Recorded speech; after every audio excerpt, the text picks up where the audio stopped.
All right, guys, welcome back to the channel. It's Maddie here, and today we have probably what I've been most excited to do for quite some time now. We have my good friend MBT, who I've never met before until right now, but he's already my good friend.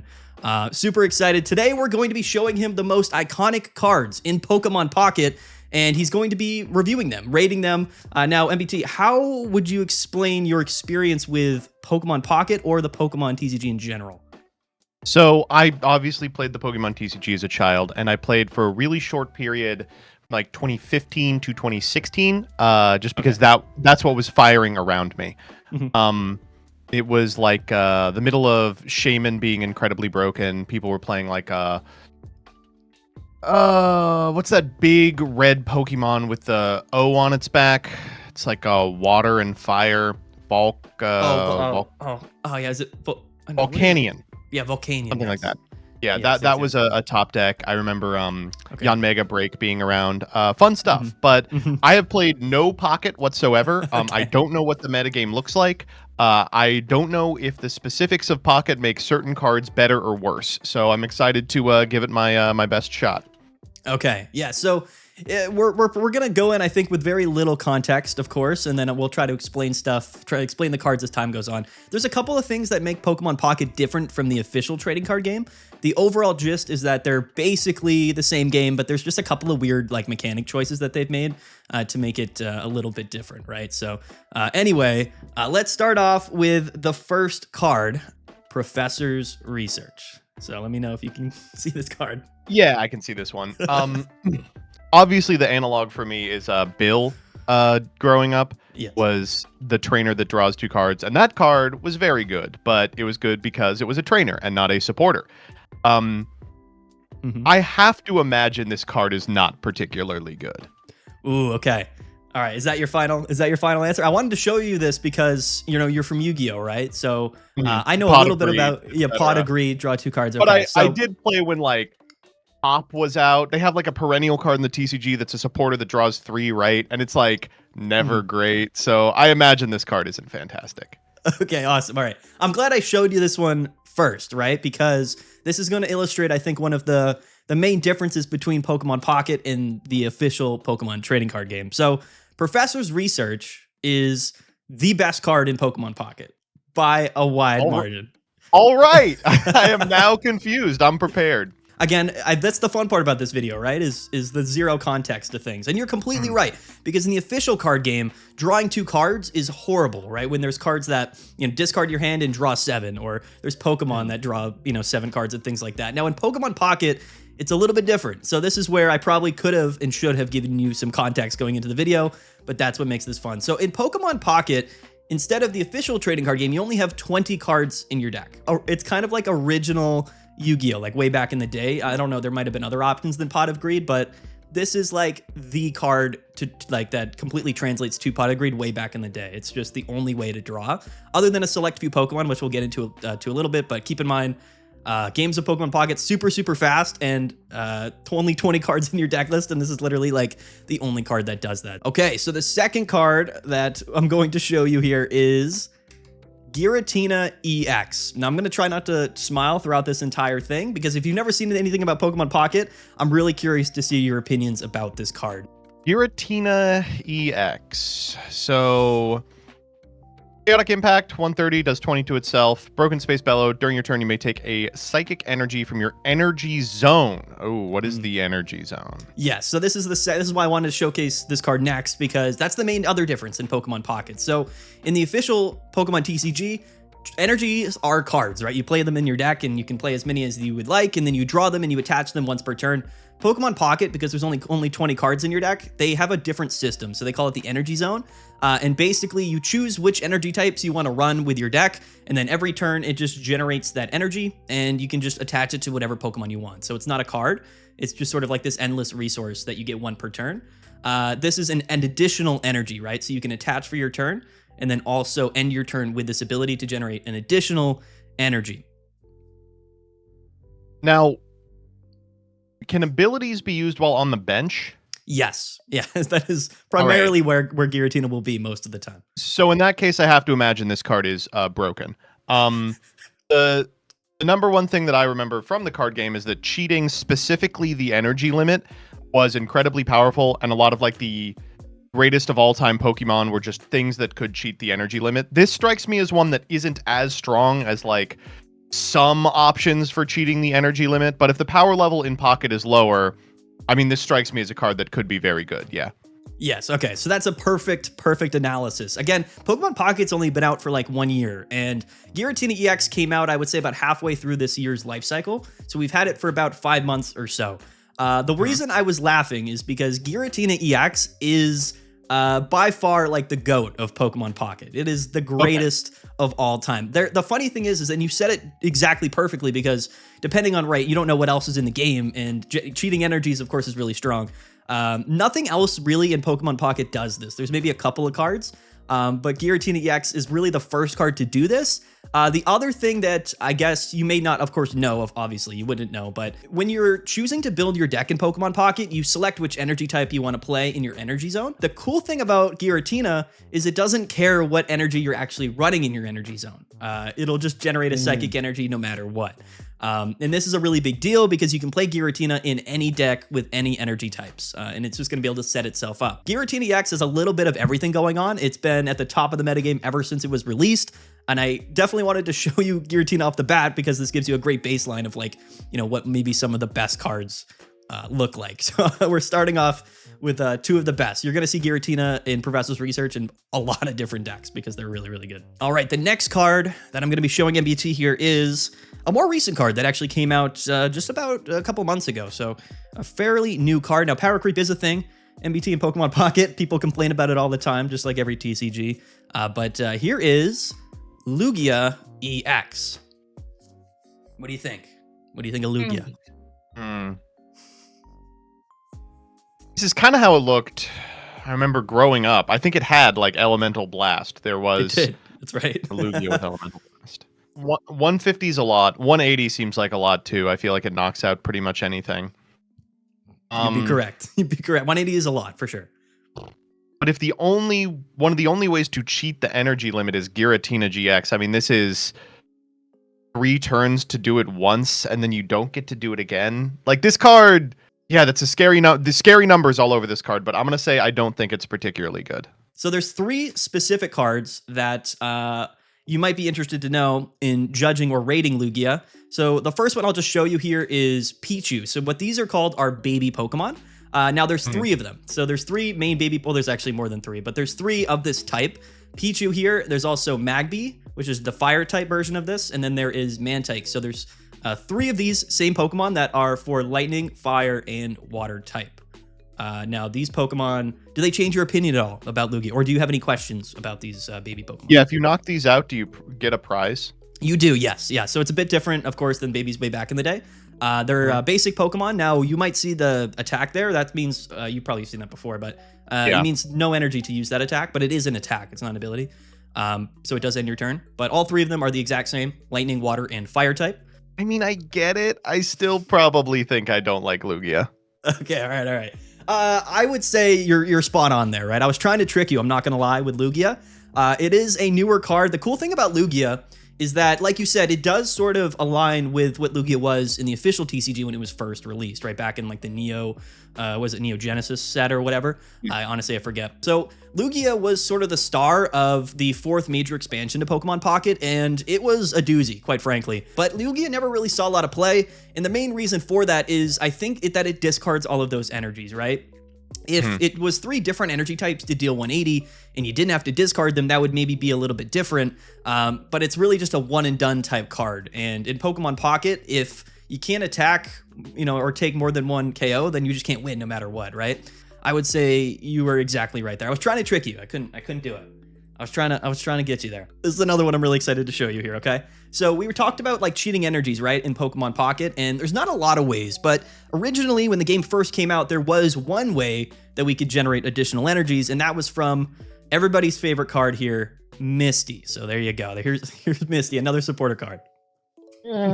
Okay. You may have seen posts online about Misty back in the day. I have, yeah. And my understanding of the card is that people played it, but they weren't happy about having to play it because occasionally it does nothing. That's exactly right. Yeah. Yep. I mean, this is a crazy card. Like, obviously, if you get even one heads, it's like, oh, this is just broken to hell. But sometimes you don't get any. My opinions on Misty are kind of conflicted, but I would love to see, like, so right now, let's just say maybe right now in the metagame, modern Pokemon Pocket, because again, it's been out for a year. This was one of the original cards. How do you think Misty stacks up right now in the metagame? I mean, I really have no idea. I would imagine, again, if Giratina's everywhere, that it would still be considered for strategies. So I think you're on the right track, right? So, like, Misty's such a weird card, because back in the day, the options were very limited, right?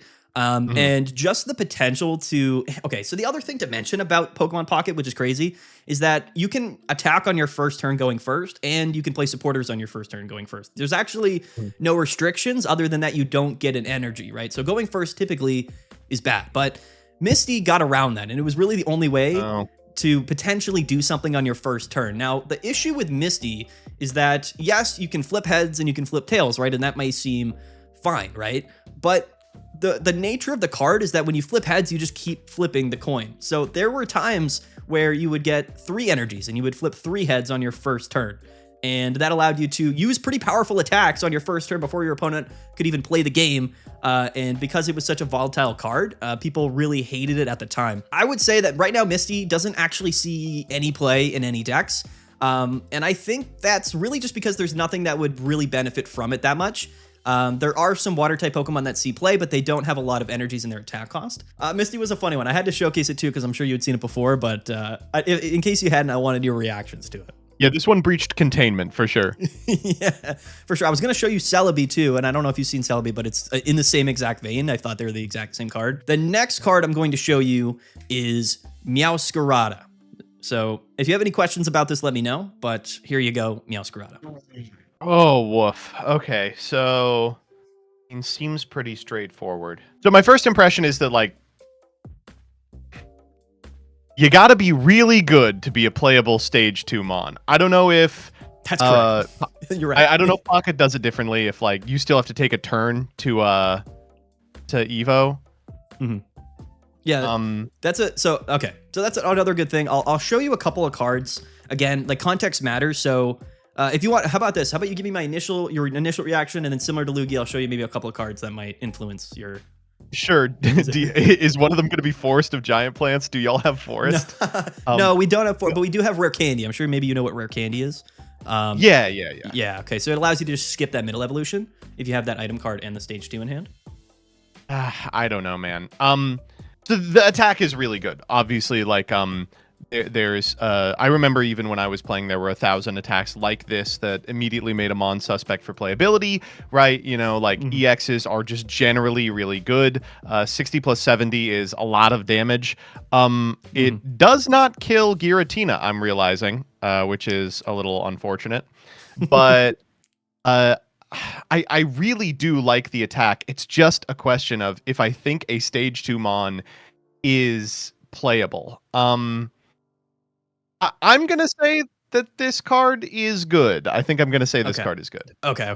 I would say that's definitely an accurate assumption. So here's what I'll also do is I'll show you its basic Pokemon, because most of the time, I actually just now realized this, most of the time stage 2 Pokemon have their previous evolution cards be really weak, right? Because the whole point is to just get to the final evolution. But sometimes the previous evolutions actually do matter in the overall scope of whether the card's viable. So I'm going to send you this, which is the basic card. This is Sprigatito. This is the basic card for Meowscarada, which has, of course, the Cry for Help attack, which, it allows you to, you know, for 1 energy, so maybe on your first turn, because you can't evolve, right? You can search your deck for a random grass Pokemon. That doesn't mean it'll always be the one you want. It could be another Sprigatito, but at least, you know, it gives you a little bit higher odds. Now, the other thing to mention, too, is there's so much context, but there's no way to search evolution Pokemon directly in Pokemon Pocket, right? So that's a little bit of the issue here. But we do have Sprigatito. Now, you already said the card was good, right? So I'm not trying to change your decision there, but I would say, if you want, do you want me to go ahead and reveal? Yeah, I'm not super thrilled by Sprigatito. I don't think it's changing anything for me. Okay. Yeah, so I would say Meowscarada is definitely like a good card, but currently in the metagame, it just doesn't see that much play. And I'll show you why next, okay? I'm going to give you the reason next as a card that I'll also have you rate. But, you know, Meowscarada was really specific at a certain time, right? Yes, it was a little bit inconsistent. It was a stage 2 Pokemon. Being a grass type means that there, you know, if there's fire really common in any particular season, that's of course not very good for you. The 140 damage is big. There are some cards that boost the damage you can deal. One example is a trainer card, a supporter card called Red, which increases the damage you do to EX Pokemon by 20. So, but yeah, I would say Meowscarada was definitely viable in the metagame from time to time at a couple different scenarios. Currently, right now, it's not, but this is definitely not a bad card. I just wouldn't necessarily call this like a, you know, like a meta staple, right? Good card. right. Yeah. Okay, so I don't know. I feel like you've gotten basically every single card right, which is crazy to me. Which I guess I totally messed up Professor's research. Oh well, okay. Well, that is true, but that's why I showed it to you first because I didn't know if you would go either way with it, right? You're doing really good. This is, I mean, I'm impressed. I don't know what I expected. To be fair, I know you're super smart, but okay. Next up here, I'm going to show you. I'm going to show you the card that I would consider to be really the main reason why Meowscarada is not seeing much play. I would don't let that skew your decision on whether it's, well, I guess you know it's seeing play now, but anyway, I want your opinions on it regardless, okay? So the next card I'm going to show you is Silvally. So here you go. Here's Silvally. Now I guess what I also need to do here is show you Gladion, because Silvally released with a card that is literally meant to be played always with Silvally as like a combo. So here's Silvally, and then it's kind of partner card, another supporter card called Gladion. Okay. Is double colorless energy in this game? It is not. No. Okay, and there's no there's no special energies just because of the ways the energies works, right? They're not cards. Yeah. But colorless Pokemon theoretically typically have an advantage, right? Because you can play them in, you know, various different deck lists. Keep in mind those baby Pokemon we showed earlier. Giratina is another card. I mean, everything that you've seen so far might influence your decision about Silvally, but Gladion, in case you were wondering, Type Null is the pre-evolution of Silvally, right? So right, that's the basic. Is something I just know from playing the game. Yeah. Okay. Yeah. So, I mean, I'm trying to remember when I was playing. It was like the push pull was between like Regice and EXs, which is another like card that randomly hoses EXs. And that card's playability waxed and waned based on if there was a deck that was good and didn't play a lot of EXs, right? Because like then it just had like an unwinnable matchup. And this strikes me as that. This guy looks really good, Silvally. Really low cost on Brave Buddies. So you always want to be playing supporters on your turn anyway, right? Like if you're doing the good thing, then it's always a hundo. Exactly. And of course, you Evo into it and it already procs because of the way Gladion works. I mean, I like this card a lot. I think it seems really strong. Yes. Okay. Probably another softball, but I just wanted to showcase this to you because again, like I'm at this point, I'm just teaching you Pokemon Pocket and I'm having fun about it. Right. Yeah. Okay. So yeah, Silvally's really good. Actually, it's my go-to card right now in a particular deck list. I play it with Giratina. The thing with Silvally is that it does what no other Pokemon in the game, or it has what no other Pokemon in the game has, which is a supporter card that directly searches your deck for it, which, to be honest, is really crazy. And typically, Stage 1 Pokemon, like, struggle, because, you know, like, their basic Pokemon are typically pretty weak, and they're not as strong as Stage 2s, and you can't use Rare Candy. So Silvally's really the example of that. I would say it's like the Stage 1 Pokemon in the game that is just fundamentally really strong. Going first, it can struggle, but we are able to play other Pokemon like Giratina or those baby Pokemon like you showed that can kind of get Silvally up and running a turn earlier, you know what I mean? So, but yeah, Silvally's definitely a really, really strong example of that. Okay. People are also going to be really curious about this one, okay? So this next card is the most recent card, actually, to come out in Pokemon Pocket. So it came out in the most recent expansion. And if anybody that has been playing Pokemon Pocket right now, of course, knows about this card. This is Suicune EX. Let me hear your thoughts about Suicune EX. At the end of your turn, if this Pokemon's in the active spot, draw a card. Crystal Waltz. This attack does 20 damage for each benched Pokemon. How big's the bench in Pocket? Like 3? So it's 3, but keep in mind, it does say both yours and your opponent's bench. So if you have 0 benched Mon, then it's just 0. It doesn't do any damage. That's correct. Well, yeah, if you and your opponent don't have any Pokemon on your bench, then it does 0. Yeah, it doesn't do anything. Or even if you just have a couple, it only does 40, 60, you know? I mean, this strikes me as like one of the craziest cards of all time. I might be like totally off base here. The ability seems unbelievable. Even if your opponent like is able to knock it out while playing around Crystal Waltz as best as possible, you know, you can still make it do 60. And it puts them in a rough spot because like from the attacks I've seen so far, there's nothing that gets it done in 2 attacks. So like there's nothing that gets it done in fewer than 2 attacks. So you're always drawing like 2 cards off this guy. Like it seems really good. Yeah, okay. All right. I was really curious because I feel like you might be interested to know is that people had mixed opinions about a lot of cards before they released. I will say that Suicune upon release is by far the most played card, probably the best card in the game. Coincidentally, yeah, so you're definitely right. Coincidentally, it sees play with Giratina.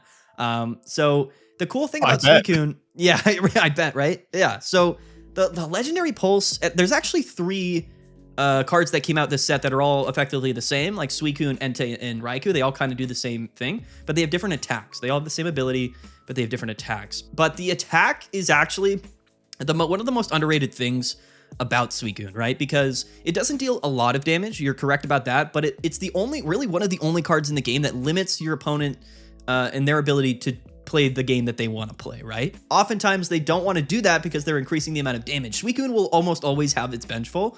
So depending on how many Pokemon you're forced to bench, you know, it's going to do 80, 100, 120 damage. You know what I mean? And yeah, the ability just is kind of broken. I knew that the ability would be good, but I didn't know how good it would be before it was released. And Legendary Pulse is just absolutely crazy.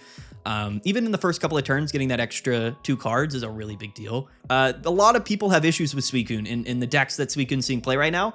In fact, a lot of people are pretty not happy with the current state of the metagame and how imbalanced it is currently.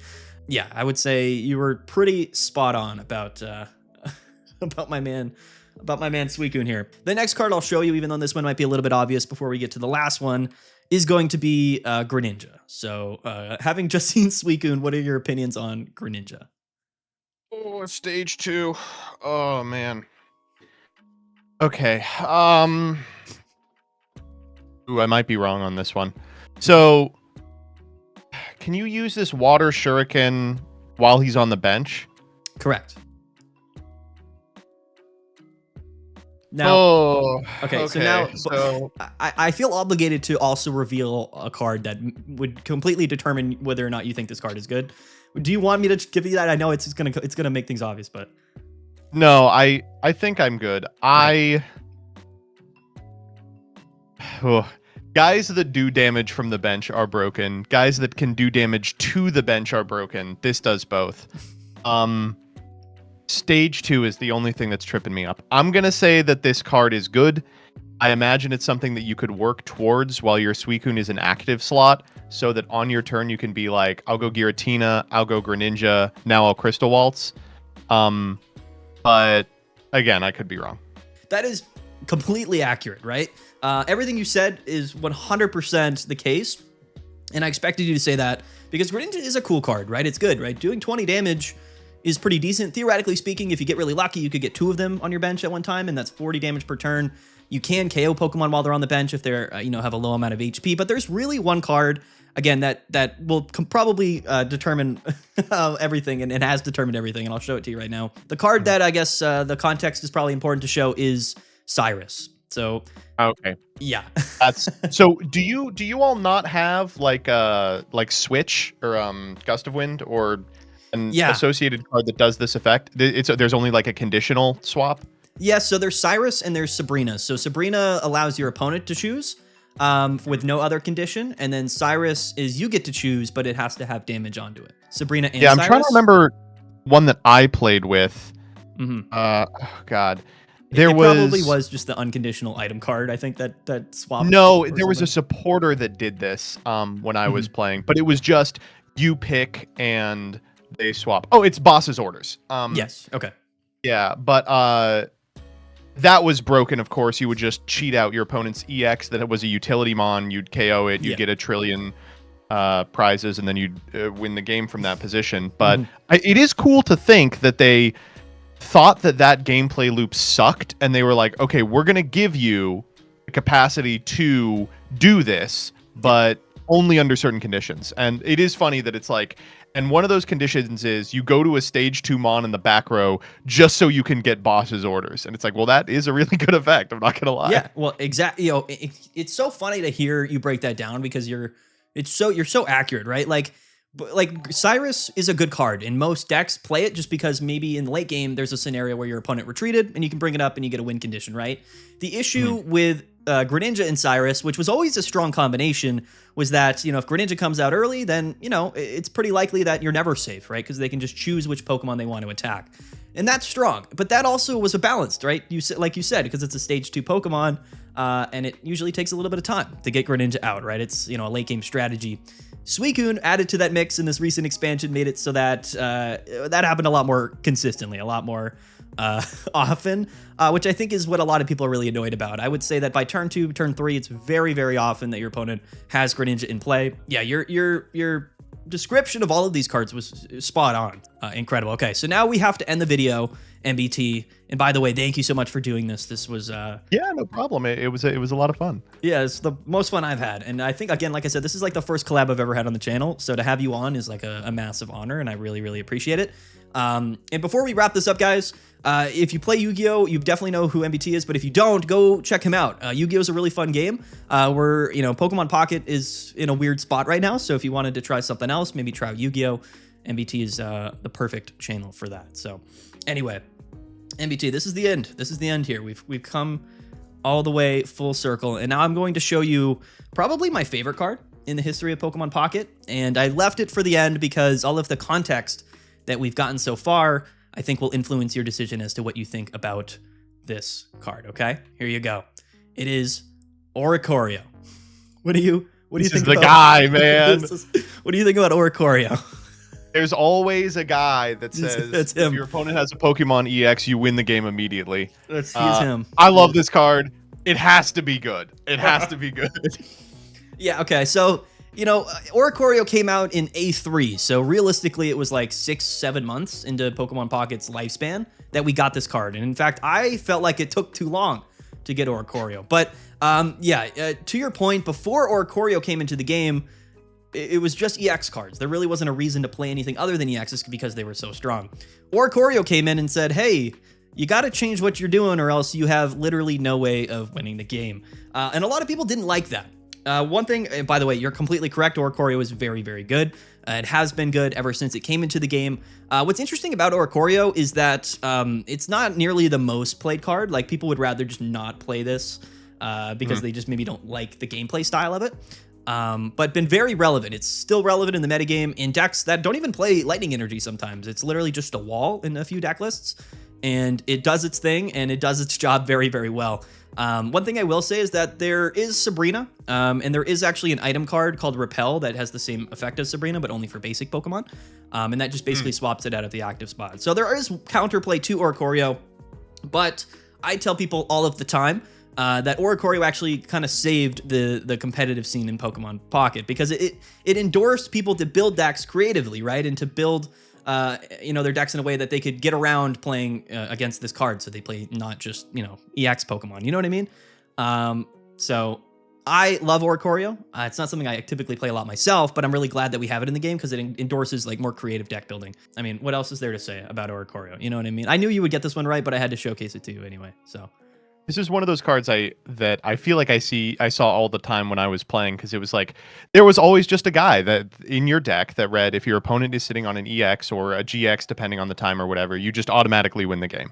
It's like we're gonna have to figure out a way to get this guy out of the active zone or the game's over. And yeah, you know, it's unfortunate. I do think it's necessary because like an EX Mon is costed at 2 prizes, but if there's 3 prizes, you actually have to win 4 prizes, and that sucks. Yeah, like you probably should have some counterplay to that. Exactly. People understood that for sure, right? It's like, why would I even play anything other than EXs if, you know, it's a 3-prize game, they cost 2, and EXs are the strongest cards, right? Before, like, that was kind of it. Giratina saw play with a particular card called Darkrai EX. in what is the most notorious deck in the history of Pokemon Pocket, in Giratina Darkrai, which ran literally 2 Pokemon and a bunch of trainer cards and was just 2 strong EX Pokemon that just did their thing. And Oricorio was kind of the answer, I think. I'm Googling it right now. Is Oh, it the yeah. one with Nightmare Aura? Yes, Nightmare Aura. Let me. Oh my god, this was in Pocket? This is in Pocket right now, man. It's still seeing a lot of play. It's a good card. Yeah. Giratina and Darkrai. I probably should have showed you Darkrai when I showed you Giratina. I'm sure you can assume what that deck does, where it literally just sits there and attaches to Darkrai and Broken Space Bellows 3 times in a row, and then you have to deal with both of them. Very annoying deck, for sure. That's all I got. Those are the most iconic cards in Pokemon Pocket, and you rated them MBT. You did a great job, I will say. Not that I'm kind of surprised, honestly. I assumed you'd do really well. Maybe I didn't make it hard enough for you, but there you go, guys. Listen, let's wrap it up. That's the video. Big shout out. Thank you so much, man, for coming on the channel. Again, I greatly Well, thank you for having me. This was a lot of fun. Yeah, man. I mean, anytime. Comment down below, guys, what you guys thought. Go check him out. Link to all of his accounts and his socials, everything down in the description below. I got nothing else to say, so I don't know how to end videos. Everybody knows who watches that I can't end videos, and I don't have outros. So anyway, there it is, guys. Peace out. Have a good one. We'll see you guys later. And yeah, bye.